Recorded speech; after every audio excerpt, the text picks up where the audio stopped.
Virat Kohli IPL ఆడట్లేడు, RCB నుంచి retirement అయిపోతున్నాడు అన్న ఫేక్ న్యూస్, చెత్త న్యూస్ తెగ వైరల్ అయిపోతుంది అబ్బా. అసలు మంచి న్యూస్ చెప్పినాం అనుకో ఎవ్వడు కూడా దేకని కూడా దేకడు. ఇలాంటి చెత్త న్యూస్ మాత్రం ఇట్లా వైరల్ అయిపోతే పెట్టిన సెకండ్స్ లోనే అసలు యాక్చువల్ గా జరిగింది ఏంటో ఒకసారి మనం తెలుసుకుందాం. యాక్చువల్ గా 2 కాంట్రాక్ట్స్ ఉంటాయి. ఫస్ట్ వచ్చేసి playing contract and second one commercial contract. Playing contract అంటే ఏందనంటే ఆ ప్లేయర్ ని ఏ టీం వాళ్ళు తీసుకున్నారు, ఏ టీం కు ఆడుతుండు అని చెప్పేసి అది playing contract. And second one commercial contract. Commercial contract అంటే అడ్వర్టైజ్మెంట్స్ అండ్ బ్రాండ్స్ ఉంటాయి కదా. ఇప్పుడు ఆర్సీబీ నుంచి ఆడుతారు అంటే ఆర్సీబీకి బ్రాండ్ అంబాసిడర్ ఎవరు, విరాట్ కోహ్లీ ఖచ్చితంగా ఉంటాడు. కాబట్టి ఆ కమర్షియల్ కాంట్రాక్ట్ పైనే సైన్ చేయలేడు అన్నది మాత్రమే టాక్, అంతేగాని రిటైర్మెంట్ అయిపోతున్నాడు అని టాక్ కాదు.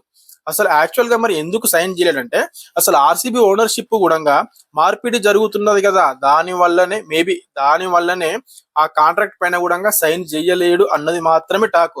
దానికే మీరు బీపీలు పెంచేసుకొని ఆర్సీబీలో మన విరాట్ కోహ్లీ ఆడట్లేడు, రిటైర్మెంట్ తీసుకుంటాడు అని చెప్పేసి ఇలాంటి చెత్త న్యూస్ స్ప్రెడ్ చేయకండి. యాక్చువల్ గా జరిగింది ఏంటో అది మాత్రమే తెలుసుకోండి. అండ్ ఈ వీడియోని అందరికి షేర్ చేయండి. ఆర్సీబీ ఫ్యాన్స్ ఖచ్చితంగా విరాట్ కోహ్లీ ఆడతాడు, ఆడబోతున్నాడు, మనం హ్యాపీగా ఉండాలి అంతే. ఇలాంటి చెత్త న్యూస్ ని ఏది మనం పట్టించుకోవద్దు. అండ్ వీడియో నచ్చితే లైక్ చేయండి, కామెంట్ చేయండి, షేర్ చేయండి.